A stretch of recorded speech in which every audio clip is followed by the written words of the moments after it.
Nothing you do will ever be enough. The world will never feel right or fair to them. The vulnerable narcissistic person will forever feel like a victim, that the world owes them something, that life has been uniquely unfair to them. And that can hurt to hear, especially if you are knocking yourself out to always be there for them. Hey everyone, it's Dr. Ramani, and welcome back to this YouTube channel on narcissism and narcissistic relationships and healing from these relationships, and also just understanding some of the vagary. So let's talk a little bit about a little technical difference that we often don't talk about. What's the difference between a vulnerable narcissist and a person who's just a complainer? If you have any thoughts about that, you can drop those in the comments. I mean, listen, neither of these are great, right? But only one of them is really harmful in a relationship. But there is a difference. I have been speaking to more and more audiences about narcissism, and there is a sense that people need to know definitively whether someone in their life is narcissistic. And it often isn't that simple. I often say it comes down to nesting dolls, right? So for example, all narcissistic people gaslight, but not all gaslighters are narcissistic. And sometimes similar things happen here. With this complaining thing, all vulnerable narcissistic people complain, and complain a lot, but not all complainers are narcissistic. So let's take a look at what that looks like. The core elements of vulnerable narcissism are all the pieces of narcissism: the entitlement, the lack of empathy, the arrogance, all the stuff. But the grandiosity is not so shiny. It's sort of a begrudged grandiosity. Like, why can't people see how smart I am? The admiration and validation seeking is them being a know-it-all during a conversation, often in a contemptuous and dismissive way. Oh, please, nobody uses that kind of software anymore. What are you, like a 500-year-old stupid dinosaur? Nobody does that. And they often don't come off as charming or charismatic, but rather as socially anxious, sometimes irritable, sometimes socially awkward, but oftentimes none of that early big personality stuff shines through. They are maestros and at portraying themselves as victims. Things like, I don't have a trust fund, nothing ever goes my way, everyone is mad at me for cheating, but actually I'm the one who's been suffering in this relationship. I don't get the same opportunities as everybody else. I did so much for my children, and now they don't care, and they want to have their own lives. They don't see how much I sacrificed. Vulnerable narcissistic people are often fueled by envy that comes from watching other people on spots like social media. And this can be accompanied by grumbling about life and other people's seemingly more fabulous lives, or the anonymous internet troll space that is a signature move for the vulnerable narcissistic person. And envy is interesting. The grandiose narcissistic folks think that other people envy them. The vulnerable narcissistic folks envy other people. There's often a failure to launch with vulnerable narcissistic people, and they talk big or feel that they deserve big. I should be on a major record label, but they do very little to make that happen. Vulnerable narcissistic folks generally lack hustle. Interestingly, grandiose narcissistic people actually have lots of hustle. And that, plus their tendency to have a little bit of grift in them, means that from time to time, even more than time to time, quite often, grandiose narcissistic people can actually be quite successful. Over time, they tend to blow it, but that hustle, they can get successful. Finally, vulnerable narcissistic folks are very thin-skinned, very reactive, and very hypersensitive to any form of feedback and criticism. And their sort of powder keg pressure cooker quality comes from a combination of their perpetual brooding and angry ruminating, as well as their quick, angry reactions towards anything that feels like a slight. And heaven knows they complain about everything. They complain about the life not being fair. They complain about life in general. They complain about other people. They complain about other people's lives, the weather, the price of milk, politics, television, the commute. Pick something. They're complaining about it. And it is embedded in the larger victimized structure of the vulnerable narcissistic person. There's also an embedded negativism to the narcissistic person. And this negativism, being chronically negative, is so pervasive that it can actually be easy to read it as depression. In fact, this negativism that never seems to lift can be what often rallies people to always try to cheer the vulnerable narcissistic person up. The sense that if I could just cheer them up, then they won't be that bad. No, they're just committed to this chronic malcontentedness and negativism. They are the poster children for half-empty glasses. But what is interesting is that they feel entitled to full glasses, but they don't want to do any work to get them. They actually believe that all the things that they dream of should just be put in their laps. Like I said, in general, they are malcontents all the time. And it's a terrible way to grow up with a parent like this, to be in a relationship with someone like this, to work with someone like this, or to be friends with someone like this. Now, a person who complains a lot can feel vulnerable narcissistic-y, but there are some differences. There are some people out there who are just negativistic, but they actually do have empathy, and they don't believe that they're special. They just glass half full or half empty, I guess, themselves through life. They say depressing and demoralizing things, but they aren't mean.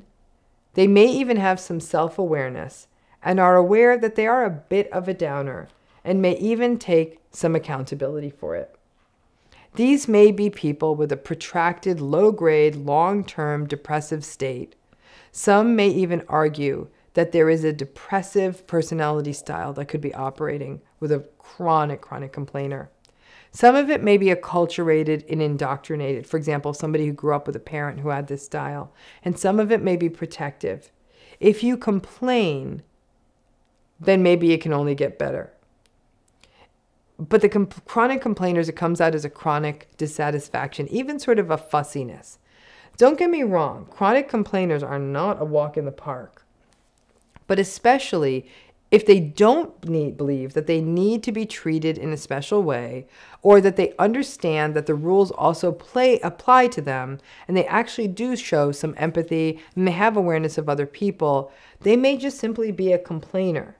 Though I do acknowledge it may not feel that it's very empathic to have someone, for example, complaining at your birthday party that they don't like the cake or anything else that is happening.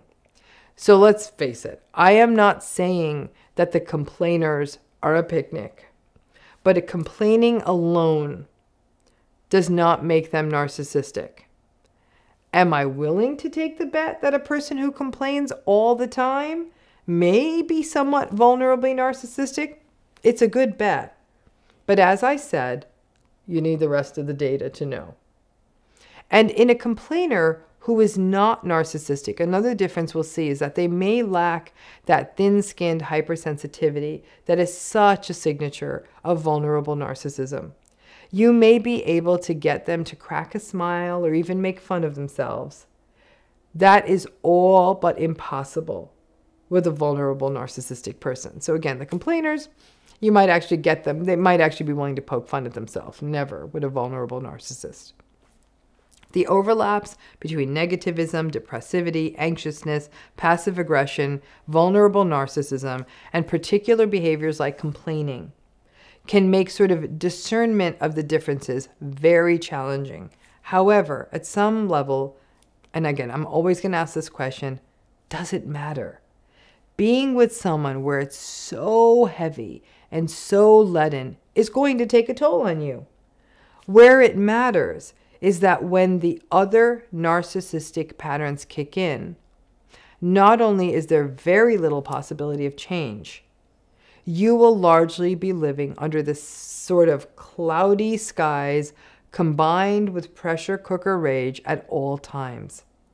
In the cases of the complainers who are not narcissistic, sometimes therapy, Addressing the depressivity or the anxiety can make a difference. And even sharing your feelings with them about it can turn the ship. That would not happen with a vulnerable narcissistic person. If you are somebody who is at all prone to wanting to rescue people or wanting to fix them or help them or put them at ease, then you may very much be at risk to meeting, or very much be vulnerable to meeting, a vulnerable narcissist. Because it isn't all grandiosity and flashy, or even that these folks are necessarily that controlling, especially in the beginning. Because none of that's happening, people often think that they're in the clear. They basically see someone who seems a little bit socially awkward. But so often, vulnerable narcissistic folks can often come off as being kind of down on their luck. People see someone who just needs someone to give them a break, maybe help them find a job or a better living arrangement or transportation, or to unlock their potential. That new vulnerable narcissist in your life has the risk of becoming a bit of a project. So, what does the love bombing look like in a vulnerable narcissistic relationship? Well, it can look like intense humility combined with being with someone to whom life, it always feels like to them, they're always saying life has never been fair to them, and it kind of seems that way. They will share that they're really good at doing something, so they're expert at something, or they have experience with doing this or doing that, but that they've never had any success or never really made a lot of money or never managed to finish school or never pursued a certain career. And then sometimes they'll kind of virtue signal a little and say, oh, that stuff doesn't matter to me. And over time, what you thought was humility will end up starting to look a bit more like contempt. You may see someone who might feel that they march to the beat of their own drummer, who doesn't need a fancy degree or a career to feel good about themselves or a fancy place to live. And they will often be quite dismissive of those things, and it will actually even seem refreshing to some people. The dismissiveness over time, especially as you enter the devaluing and the discarding phases of the relationship, will start to feel more like contempt and disgust. They'll start saying, ugh, college is so stupid, and people who go to college are stupid, or going to work every day, ugh, God, you're so stupid. Mortgages are stupid. Owning things is stupid. You start to recognize over time that they often just appears that they think everything's stupid because they really just couldn't get it together. And all of what you read as humility was actually just this disdain for a world that they are too entitled, that they feel that they need to participate in, or that they can't get it together to actually be able to participate in it. So I'd love to hear in the comments, have any of you ever met someone like this? And how soon did you start seeing these kinds of vulnerable, resentful patterns and start seeing their true colors as being something more narcissistic? Now, vulnerability, not surprisingly, they're vulnerable narcissists, is another part of the love bombing. The vulnerable narcissist will often share a rather sad backstory, and they may very well have had difficult childhoods, but some will complain about growing up in a family, for example, that didn't have enough money. They may have had really, really nice parents, but they'll say, oh God, I suffered so much because we didn't have enough money. They may talk about childhood experiences that were very, very rough, like bullying. And you'll want to be there, as an empathic person would be, and you'll want to help them and perhaps let them know that they are safe with you. It can feel really comforting to be that to someone who has ever suffered.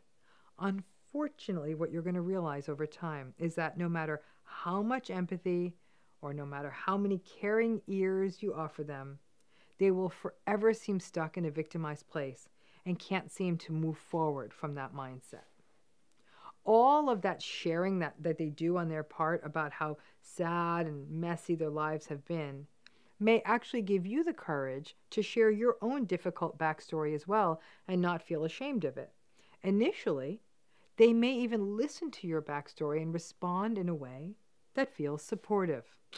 But love bombing with a vulnerable narcissist, although it's not going to feel like the fancy restaurant, fun vacations, nights out dancing 10 dozen roses love bombing, so it often gets missed as love bombing, This sharing actually will feel like deep intimacy, not just this razzle dazzle getting lots of gifts. It'll feel like something deep. So this is where this backfires. It backfires in vulnerable narcissistic relationships because all that vulnerable stuff you shared, it'll get weaponized against you. And all that stuff you shared, that for the first time you felt safe to share maybe, will be used against you, which will really, really undercut your sense of trust. Now, for people who are rescuers, this is sort of a reverse love bomb. The vulnerable narcissistic person is notorious for their failure to launch, something we've talked about in other videos. And their paranoid and victimized thinking that the world is against them, and they'll believe that the world is colluding to stop them from launching. In the early days of the relationship, you may want to take this on. You may want to rally to solve this problem for them. You may get pulled into wanting to help them find a job, introduce them to contacts, help them find a better place to live, or even offer for them to stay with you, loan them your car, loan them money. The vulnerable narcissistic person becomes a sort of project, and initially you may see a little bump. They may even accept it and even be grateful for your help for a minute. But then you'll find that they don't follow up on the contacts you made for them. They may expect you to find them their more permanent place to live. Or they'll push back and say, oh, that person you introduced me to, they didn't even respect me. Or, gosh, that job you tried to link me to, that is so below me. Or, what do you think, that now that you loaned me your car, now everything's supposed to be perfect in this relationship? And then you slowly look up and recognize that you're the one doing all of the actual labor and the emotional labor of the relationship. There is no grand ta-da in these relationships. It's not like that. And vulnerable narcissistic love bombing also plays on difficult feelings like guilt and pity. You may literally feel sorry for them and feel that it wouldn't be right to walk away from someone when they are down. So you keep trying and trying. You may write their behavior off to depression, social anxiety, and you may encourage them to seek out therapy, and they will not be happy about that suggestion. So, in short, the love bombing phase with a vulnerable narcissist is often a bit of a search and rescue mission, and it really is a rescue dance. Not of gifts and trips and nights out, but what feels like a sort of pseudo-intimacy that happens through lots of sharing, lots of hearing their stories of how they feel like a victim, and falling into a dance of wanting to save them. It's as though the narcissistic person is playing upon the vulnerability of people who want to help people, and you may feel that all of this helping and being there for them will set a precedent of the two of you being there for each other. These relationships don't work that way. They're always a one-way street. So that's not going to be the case. The vulnerable narcissistic relationship, like most of these relationships, is ultimately a bit of a black hole. You keep throwing more and more of yourself into it, and it just gets sucked away. Nothing you do will ever be enough. The world will never feel right or fair to them. The vulnerable narcissistic person will forever feel like a victim, that the world owes them something, that life has been uniquely unfair to them. And that can hurt to hear, especially if you are knocking yourself out to always be there for them. It is very seductive if someone loves being a helper, or a fixer, or a rescuer, and you meet a vulnerable narcissist. During the early phase, you may feel really useful and helpful in a relationship, and that can be actually a very intoxicating feeling. Vulnerable narcissistic love bombing is a pattern that is often missed, and in fact, many people, when they are in the throes of vulnerable narcissistic abuse, will say, "Yo, I didn't get any love bombing." Actually, you did. It just looks a lot different. That slow sort of spinning vortex that draws the best parts of you in, your empathy, your resilience, your desire to help people. And just like a vampire, these relationships will suck you dry. So please drop a comment. Were you in a relationship with a vulnerable narcissist? How did the love bombing look for you? Was it consistent with the stuff I'm saying? Did I miss anything? I'd love, love, love to hear from you. Now, some people may wonder, well, if the love bombing isn't so flashy, in theory then, I'm not being drawn in by all that excitement, wouldn't it just be easier to leave one of these relationships during the devalue and discard cycle? Not really, because powerful emotions like pity and guilt can often set in. And the belief that maybe if I can try one more thing, maybe one more thing will make this work, that can also kick in too. And also, many people still do not fully recognize the vulnerable narcissistic pattern for what it is. Even if it ain't roses and fireworks, it can still be love bombing because it draws you into something where you're not adequately seeing the red flags. Love bombing is all about idealization and seduction. That may not always necessarily be, again, roses under the full moon. It could be any experience that plays on your idea of what it feels seductive, draws you in, draws in the best of you, but also really, really blocks you from seeing those red flags. Vulnerable narcissistic folks also have some abandonment fears and will constantly test the other person in the relationship as well. Grandiose narcissistic people at first may inspire attraction by us, right?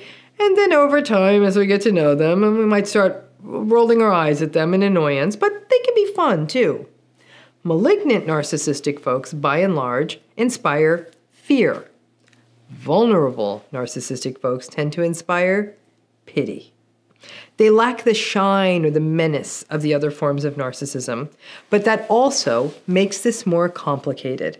You may vacillate between being endlessly frustrated at the vulnerable narcissist, but then feel really guilty if you find yourself getting mad at them. And vulnerable narcissistic folks are absolutely excellent at being the victim, behaving as though they were wronged, and pulling stunts like the silent treatment. You're with me so far, right? And I have no doubt that more than a few of you are in these kinds of relationships. But for a long time, you didn't have a name for this pattern. You may have even felt like a bad person for being frustrated and angry with a person who was like this. And you might even have found yourself vacillating between anger and pity for them.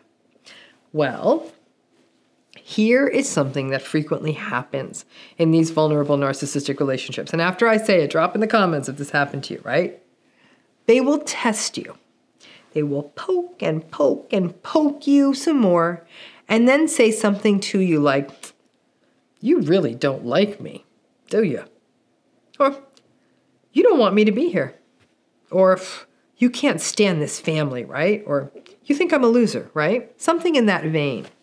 Most of the time, sadly and interestingly, they're right.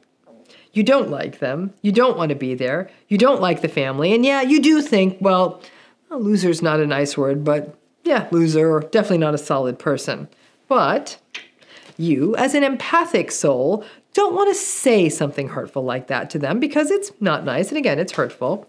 So you might end up falling down the reassuring rabbit hole of course, I like you. I love you.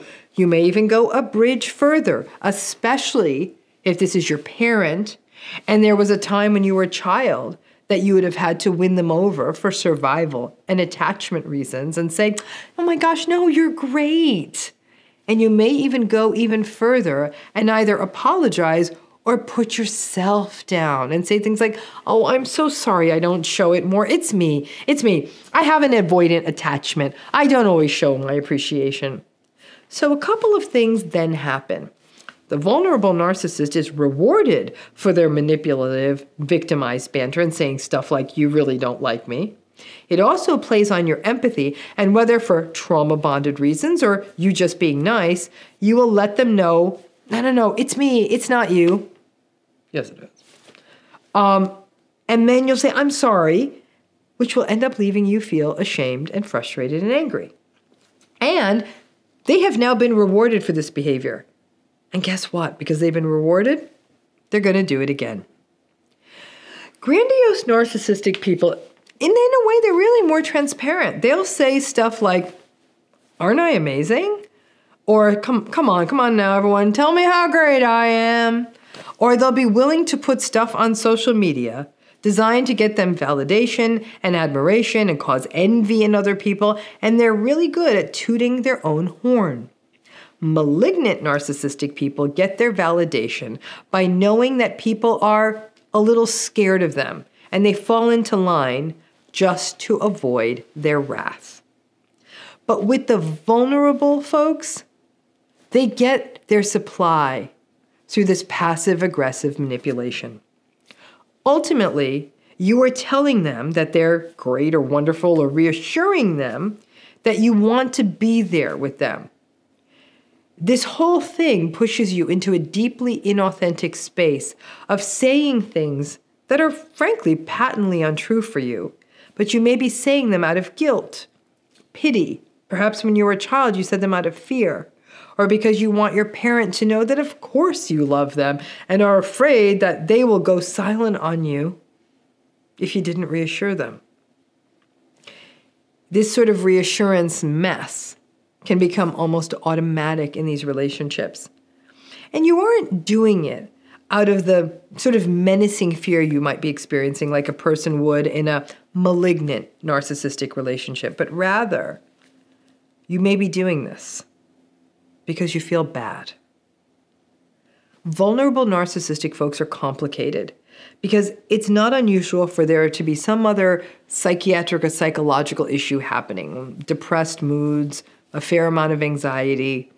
People who are vulnerable narcissistic folks may even have potentially some more complex histories of trauma, neglect, or other difficult histories. Vulnerable narcissistic people, you're not going to see that same kind of glib, charismatic arrogance that we often see in grandiose narcissistic folks. And instead, what we see is a person who is actually, they're actually pretty interpersonally unskilled. So while the grandiose narcissistic person can get supply in a variety of ways by posturing and trumpeting and exaggerating or lying about their achievements, they do things like flirt and they post nonsense on social media or pursue fame or notoriety or spend lots of money. Whatever they need to get attention. A vulnerable narcissistic person will engage in lots of reassurance seeking. And that reassurance seeking can devolve into manipulation. So to get that supply of somebody telling the vulnerable narcissist, we like you, or you're good, you're fine, it has to turn into a more victimized positioning of an accusation of saying something like, well, you don't like me. That puts the other person on the defensive and gets the vulnerable narcissist the answer they want. Over time, the people around the vulnerable narcissistic person will have a complex mix of emotions, including resentment, pity, exhaustion, and certainly don't enjoy spending time with them. And it gets perceived and it turns into these sad statements that the vulnerable narcissistic person picks up on, and that can keep you stuck in a loop forever. Most people say that getting out of a relationship with any narcissist is hard, but getting out of a relationship with someone who's a vulnerable narcissist is much more difficult because the kindest parts of you may find it hard to dislodge yourself. And frankly, a narcissistic relationship or system is no place to speak your truth. It's pointless, and it just ends up stoking dysfunctional flames. So when they tell you, you don't like me, or you don't like this family, or you resent me, it's the most difficult balancing act. Answering truthfully is pointless and saying, no, I don't like you. But whatever empty reassurance you have to offer, remember at least that it is a signal about how one-sided this relationship is. And if you do feel that you need to keep engaging in it, hold tight onto those slippery rocks of radical acceptance and recognize that no matter how many times you cross your fingers behind your back and tell them, of course I like ya.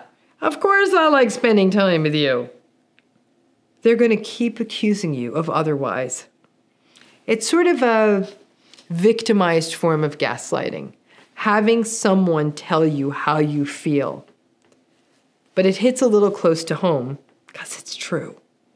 And may actually not be gaslighting if they're kind of landing on something that is actually quite true, but you know it's not comfortable or even sensible to express it.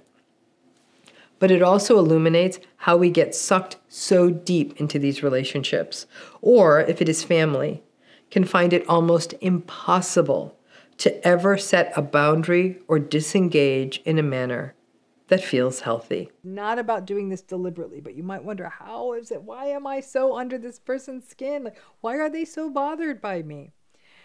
More often, you may end up, again, happening this, not intentionally, but because it happens, you're like, I keep getting under their skin. Why? So let's break down the what happens. How does this happen? And you're going to see what the punchline to this ain't pretty. It means you just need to stop by being yourself. But how do you do it? By being happy, having fun, being successful, being lucky, having your hard work turn into success, enjoying simple, sweet moments in life. If those things are happening, you're going to get under the skin of a vulnerable narcissist.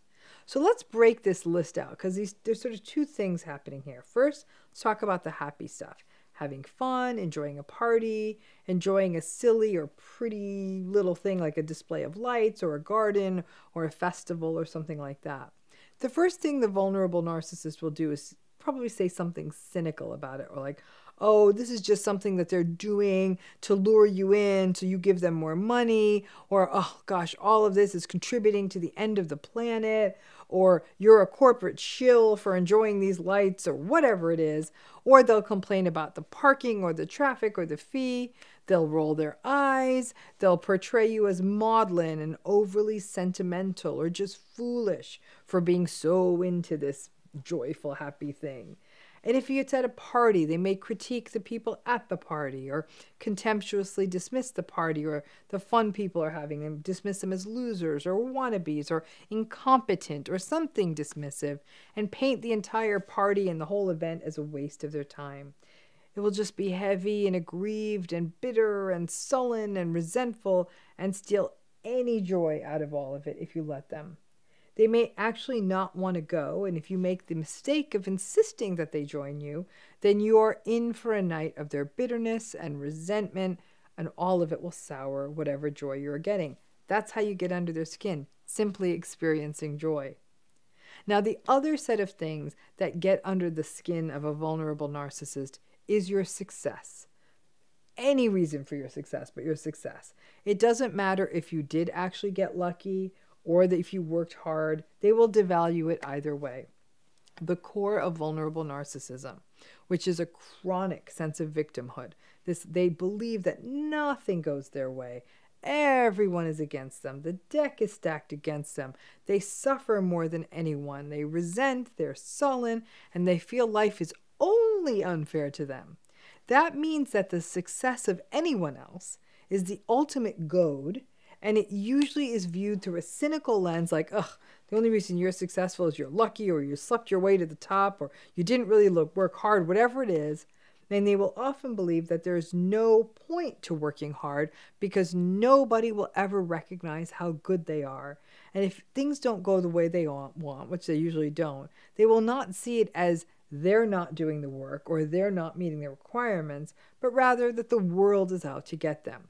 So your success will absolutely turn the volume up on the relational toxicity, and you'll really get under their skin. Now, other small things that will get under the skin of a vulnerable narcissist are if you spend money on a wedding gift or even go to a wedding. They're going to say something like, why bother? They're just going to get divorced anyhow.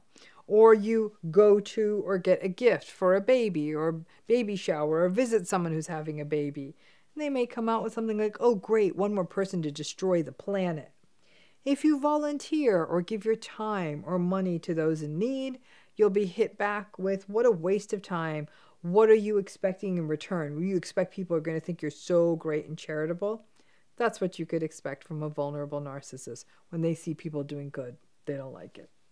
Of all the forms of narcissism, vulnerable narcissism, if you're in a relationship with it, is the most joy-sapping and the most sort of resentful. So you participating in joy of any kind or having success is always going to get under their skin. If you are in any kind of relationship with a vulnerable narcissist, I'm sure all of this will ring true. As always, if there's anything I missed, put it in the comments. I do remember once I had seen a big fireworks show, right? So it was, it was like unexpected, had not expected it would happen. And I was trying to I heard the booming and I went outside and it was really pretty. Like it was just something unexpected, something different.